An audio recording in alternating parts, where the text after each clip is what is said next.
Stewardship in the Forest of Karma. Karmic Seeds and Arising Karma. Karma is one of the most helpful concepts within Buddhist psychology for understanding the way past events, including things that happened before we were born, can influence the present. Karma also exists as an idea in popular culture, but with a slightly different depth of meaning.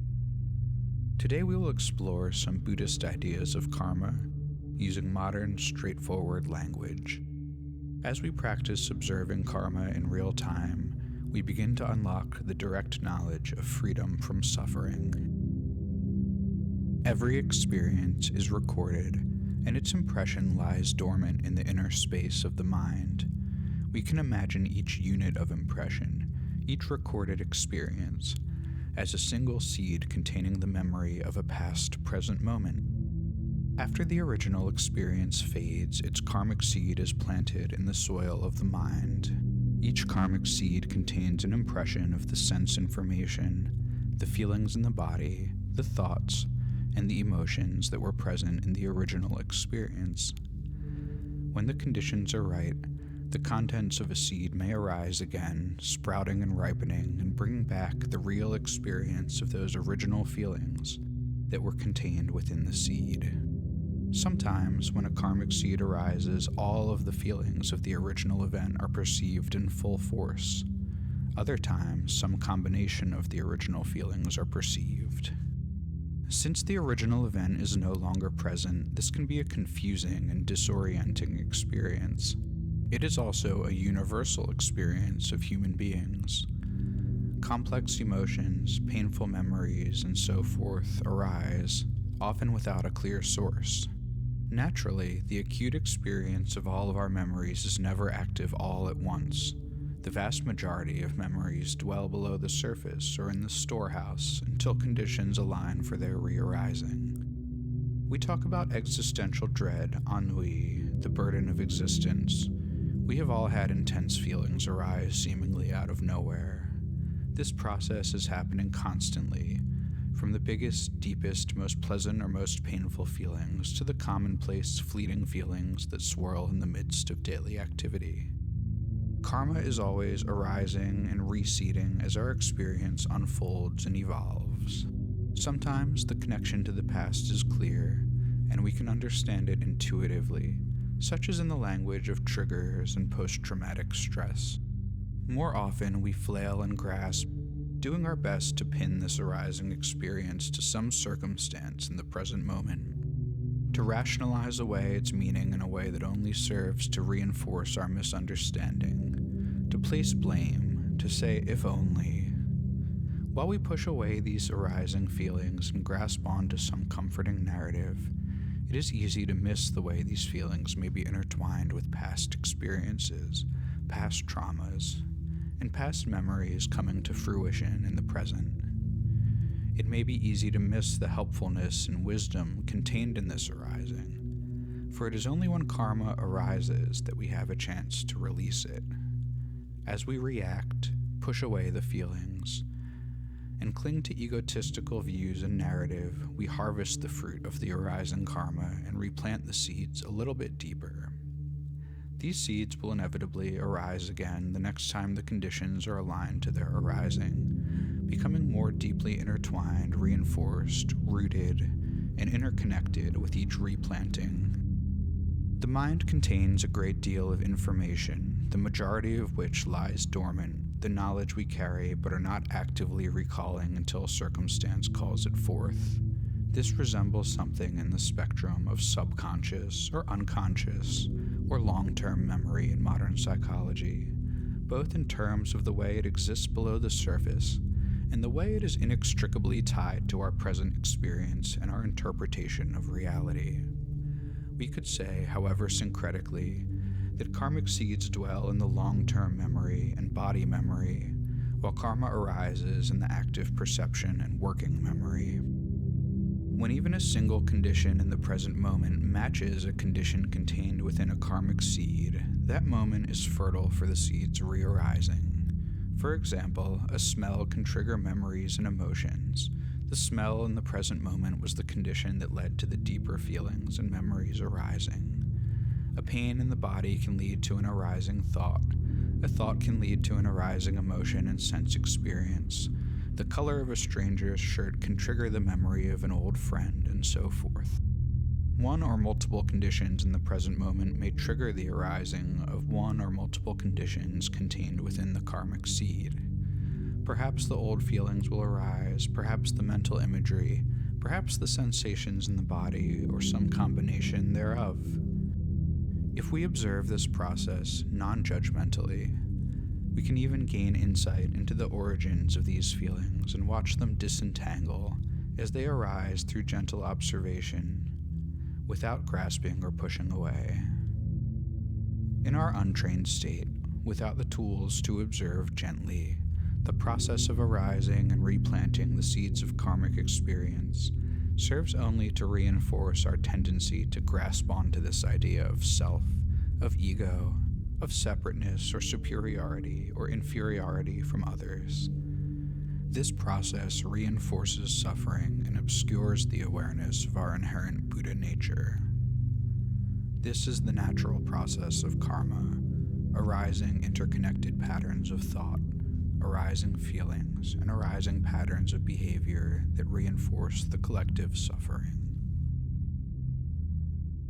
Karma is not a magical force, but a concept at the heart of Buddhist psychology that gives a deep framework to our collective burdens, traumas, and the real possibility of sustained liberation from these burdens. Everything that happens to us, every action that we experience or carry out in our default mode, plants karmic seeds great and small. At every moment, karmic seeds are sprouting and giving rise to our experience and analysis and views. Like all concepts, this practice of karma is not necessarily absolute truth, but a conceptual framework that can be used for liberation and set aside when the time is right, in favor of effortless, uncontrived awareness. The practice of liberating karma and the illusion of separateness. Karma is collective. In an absolute sense, there is not my karma and your karma, only the collective karma of existence that subjects all beings. The myness or yourness of karma emerges relative to our own perceptions of separateness. Yet this relative myness and yourness is important nonetheless. It can be a framework of concept that supports loving kindness and nonviolence, a stepping stone towards a more naturalistic awareness of interconnectedness. With great certainty, our actions and words can burden others, can harm others, can traumatize others, can plant seeds in the mind gardens of others. In the same way, karma can be thrust upon us by others without our consent, an act of violence. As we walk the path, it is imperative first to engage with the practice of nonviolence and compassion towards others, as to not force burdensome karma upon them without consent. Those who perpetrate harm to others inevitably acquire the harm of that karma themselves too. It is more subtle and devastating than simply what goes around comes around. It spreads outward like waves from pebbles tossed into a pond, impacting the collective mind. To engage in violence against another is to engage in violence against ourselves and every being we've ever loved. No individual being can carve out total freedom, as the individual is an illusion. Only the collective being can be freed gradually, one relative consciousness at a time. In the same way that harm and trauma spread like ripples in the water, so does liberation and kindness. In that sense, positive karma resembles the open space, the emptiness of noble action that does not burden or cling to us, but simply exists in a harmless and uncontrived state of effortlessness in a present moment. What the Buddha and other virtuosos of the mind have offered is a tool for addressing and understanding karma. That tool is the practice of using attention in a creative and intentional way to adjust our relationship with this long stream of cause and effect that we find ourselves subject to. Attention is one thing we can engage through creative control or something that resembles free will. Attention is the key to meditation, the key to freedom from suffering, the key to healing the mind and body. Where the attention goes, energy goes. Where energy goes, reinforcement occurs. Even in neuropsychology, we understand that neurons that fire together wire together, providing a biological mechanism for ideas like karma and the way that moving the attention can change the physical structure of the brain. In terms of free will, there is room to say there may not be one absolute truth or another. Not yes, there is free will, or no, there is not. It could be a little bit of both. A relative truth and an absolute truth. We can be subject to great and powerful forces, long chains of cause and effect dating back to the Big Bang itself, intergenerational traumas, indoctrination, social norms, memories, and other complex karmic structures, of which we have little power over, other than to simply ride the waves as best we can. On the other hand, we have the ability to aim our attention to influence what we pay attention to, and with a little practice, to transform arising information into liberating insight with careful attention. Doing so, bit by bit, reduces the net burden of the entirety of humanity on the collective mind, leaving more space, more constructive emptiness for compassion, freedom, spontaneity, love, connection, and self-determination. The practice of remembering. We can practice focusing and moving the attention in helpful ways through both meditation practice and ethical conduct. When we activate the attention, dwelling in mindfulness, aware of the present moment, we can make contact with karma as it arises, follow the threads to see what triggered it, and even move towards letting it be released altogether without reseeding itself.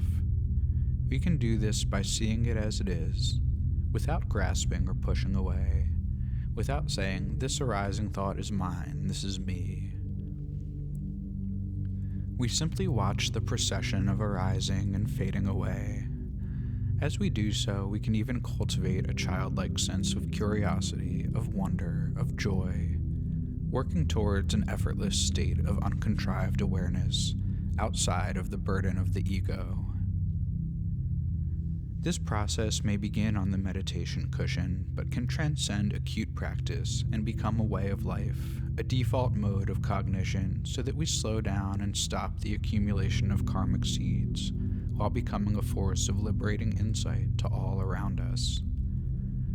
For all practitioners, given enough time and dedication, there is always a point where meditation becomes our life, on and off of the cushion. Even with a busy life, anyone can take 1 or 2 breaths to kindle awareness, to remember non-judgment, to be kind to yourself. We can do this even in the midst of daily activity. Even for those who set aside an hour or 2 a week to meditate, it is essential to rekindle mindfulness in this way more frequently, even if it's only a breath or 2. Remember, as the Buddha said, things we frequently dwell and ponder upon will soon become the inclination of the mind. When we are mindful, we are observing without grasping or aversion, open to the inevitability of the impermanence of all that arises. When we grasp or push away, we resist impermanence and we catalyze the replanting of karmic seeds. This practice is twofold. First, by conducting ourselves ethically and treating others with compassion, we reduce or cease accumulating new karmic seeds. This may also mean working to remove ourselves from violent or dangerous situations, or even relationships where we are treated unkindly and receiving traumatic karma without our consent. So, first, there is this process of reducing karmic accumulation in real time to create conditions conducive to deeper practice. Second, by greeting arising karma from the past with mindfulness and compassion, we begin working through the burdens we've accumulated throughout our lives, lightening our load a little bit at a time.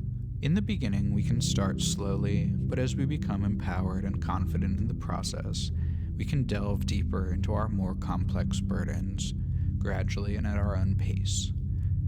At times, it will be helpful to be open to the support and love of others, of the meditation community, of a teacher, a therapist, a friend, a tribe, the sangha, the support system in whatever form that may take. In meditation, we can even begin to search within, peering into our shadows, finding karmic seeds, intentionally triggering their arising, and experimenting with tools like non-judgment and self-acceptance as ways to liberate these arisings without replanting. Sometimes an embedded karmic seed can easily be released and liberated. We can watch it float up into the mind and dissolve in an uncontrived, gentle awareness. Deeper traumas, or karmic seeds that have arisen and been replanted many, many times, might require a lot of dedicated practice and gradual movement before it is liberated altogether. Each repetition of practice lessening the burden bit by bit, through transforming it more and more into liberating insight. Over time, through gentle practice, we can shift and transform our relationship with even profound inner burdens.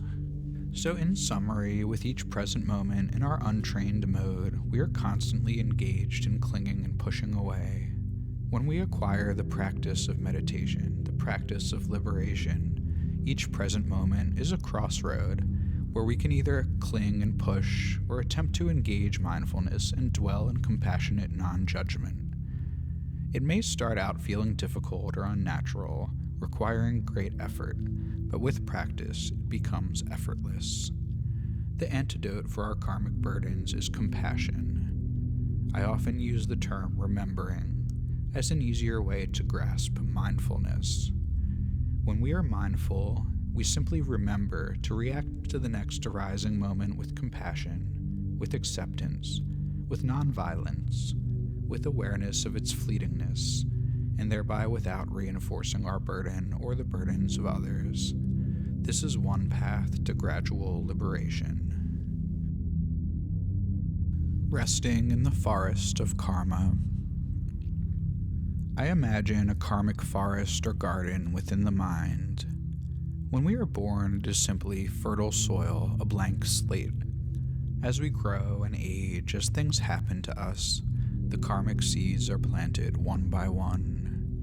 When we're children, there are fields of succulent grasses, not yet too tall or too thick to easily prune or cut, with perhaps a handful of shrubs becoming woody that represent the tensions and traumas that all too often afflict even children. As we age, we acquire more seeds and plant them again and again. They become deeply rooted, growing into shrubs and even small saplings by the time we're adolescents. Once we reach adulthood, we dwell in a mature forest of karma, thick and sturdy trees, shrubs, and young sprouts of new karma. These forests themselves, though a reflection of our burden, also become intertwined with our personalities, the illusion of self, and with the stories we tell ourselves about ourselves. We think, this is what makes me me. We become attached to dwelling within our forests, and we further reinforce the illusion of separateness between beings. If we were able to see beyond our secluded groves, we would see that we are all actually in a single forest together, that all mind is one. Until we can see beyond the forest firsthand, this concept is hard to grasp, but it need not be grasped intellectually. When karmic plants are young and succulent, they're easy to prune away in meditation or daily life with little effort. In this sense, it's easier to slow and cease the acquisition of new young karma, but more time and energy intensive to address older, deeply rooted karma. As karmic seeds come to fruition and are replanted again and again, the trunks become thick and woody and the inner forest becomes dense. We reinforce these seeds, strengthening their intertwined root systems, often for many lifetimes and generations. Once the trunk becomes woody, it no longer does any good to try to cut it down or force it away. We can try to cut off branches or chop down aspects of ourselves that we're averse to, but they only grow back thicker, and our desire to eliminate the tree is rooted in an aversion to it. It cannot be conquered with force. Instead of being loggers in the forest of karma, we become stewards. We must care for these old shrubs and trees, seeing them through their natural life cycles, even growing to love and accept them. Through this stewardship, we can allow these trees to eventually pass away on their own, however long it takes, even grieving their passing mindfully, allowing the trunks to fall and decay, adding their fertility back into the ground itself. We may walk through the forest that was once dark and scary and see a familiar tree, point to it and say, "This is my childhood trauma. This is my fear of death. This is that horrible thing that happened," and so on. Instead of running, instead of trying to cut down these trees, we see them as they are, befriend them, and dwell mindfully and compassionately in their presence, in their shade. We learn to walk through the forest of karma with reverence, like an old monk in the temple garden. Instead of seeking to prune or eliminate this mature karmic growth, we can instead engage in this stewardship or hospice care with our own suffering, holding its hand and mourning its loss as it passes away gradually. We are open to mourning its loss because within these old trees are elements that we used to call self or ego, and that we have been conditioned for many lifetimes to cling to. Only in the space left from their departure can their complexity be understood in its entirety. One by one, as we become skilled in dwelling mindfully, these trees begin to grow old and fall on their own accord. As the trunks decay and fertilize the arising of liberating insight, we begin to understand the way these trees and shrubs and grasses are all intertwined. We see them as they are. We practice unconditional acceptance. We see finally that no single plant in the forest is truly separate, that the forest of karma itself is one fluid process, one complex organism. We begin to see that we are not alone in the forest, that we've all been in the same forest all along. There is no pressure to explore the forest of karma in any particular time frame. Some of us have managed to get through life with only a few trees and shrubs. Most of us, however, have complex, established ecosystems by the time we're young adults. Many of these seeds are handed down from our parents, and may have originated generations ago. No person's circumstance is their fault. We all do our best in each moment. We are all subject to differing starting conditions. We can simply do our best to love ourselves and to lift up those around us whenever we're able to. In doing so, our karmic forest becomes a place of comfort a little bit at a time, a place of space and emptiness. Our dense and lush inner ecosystems are often beautiful in their complexity. With diligence, we can come to know every blade of grass and move beyond the constant cycle of growth and reseeding that is perpetuating our default mode of suffering. When old patterns of suffering-conditioned behavior emerge, especially after practicing this stewardship for some time, it can be easy to become discouraged, engaging the engine of suffering and self-criticism further. Instead, we can learn to say, "Oh, there's that old oak tree again. I remember the conditions that led to the planting of its seed. I remember the conditions that led to the fertilizing of its seed. I remember the conditions of its sprouting and solidifying. I remember the conditions along the way each year of its growth. I know it is not the fault of the person I am in this present moment. I remember to kindle self-acceptance, a powerful strain of compassion, when I see this old tree looming in the horizon. the tree becomes a reminder to love myself, to go easy on myself, to let things be as they are. In doing so, again and again, the tree lives out its life, falls, and nourishes the ground in its vanishing. Our only practice is to say, "Hello, old tree. I remember you. I remember." That is one path to mindfulness, to remembering. That is the cure for pain.